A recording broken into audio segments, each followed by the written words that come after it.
द्वापर युग समाप्त हो चुका था। श्री कृष्ण अपनी प्रकट लीलाएं समेटकर अंतर ध्यान हो चुके थे। तब उनके परपौत्र ब्रजनाभ के हृदय में एक साथ दो गहरी इच्छाएं उठी। पहली, काश मैं स्वयं अपने प्रभु श्री कृष्ण के वैसे ही दर्शन कर पाता, और दूसरी, जब हम नहीं रहेंगे तब आने वाली पीढ़ियां श्री कृष्ण के दर्शन कैसे करेंगी। इन्हीं प्रश्नों का उत्तर खोजते हुए ब्रजनाभ पहुंचे उत्तरा के पास। वही उत्तरा जिन्होंने स्वयं श्री कृष्ण को देखा था। उत्तरा ने अपनी स्मृतियों में बसे उस दिव्य स्वरूप का वर्णन किया, और तब देवताओं के दिव्य शिल्पकार भगवान विश्वकर्मा को उन स्मृतियों के आधार पर श्री कृष्ण की प्रतिमा बनाने का कार्य सौंपा गया। सबसे पहले पहली मूर्ति बनी। जब उत्तरा ने उसे देखा तो कुछ क्षण के लिए जैसे समय ठहर गया। फिर उन्होंने कहा, इनके चरण बिल्कुल कृष्ण जैसे हैं, पर पूरा स्वरूप अभी भी वैसा नहीं है। वह विग्रह आगे चलकर कहलाया राधे मदन मोहन। फिर दूसरी मूर्ति बनाई गई। उत्तरा ने उसे देखकर कहा, इस बार वक्षस्थल यानी छाती श्री कृष्ण से मिलती है। यह स्वरूप कहलाया राधे गोपीनाथ।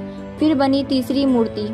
जैसे ही उत्तरा की दृष्टि उस पर पड़ी, उनकी आंखें भर आई। उन्होंने कहा, इनका मुखारविंद यानी उनका चेहरा बिल्कुल कृष्ण की तरह है। आगे चलकर ये राधे गोविंद के नाम से जाने गए। फिर इन तीनों मूर्तियों की स्थापना ब्रजनाभ द्वारा वृंदावन में की गई।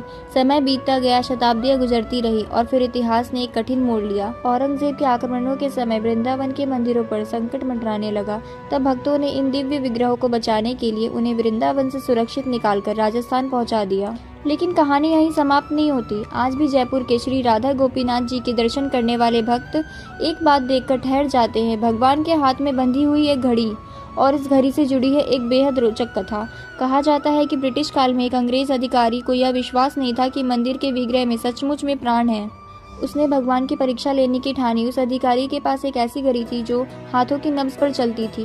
उसने सोचा, यदि यह केवल पत्थर की मूर्ति है तो घड़ी कभी नहीं चलेगी, और उसने वह घड़ी श्री राधे गोपीनाथ जी के हाथ में बांध दी। और फिर जो हुआ उसे देखकर वह अंग्रेज अधिकारी स्तब्ध रह गया। घड़ी चलने लगी।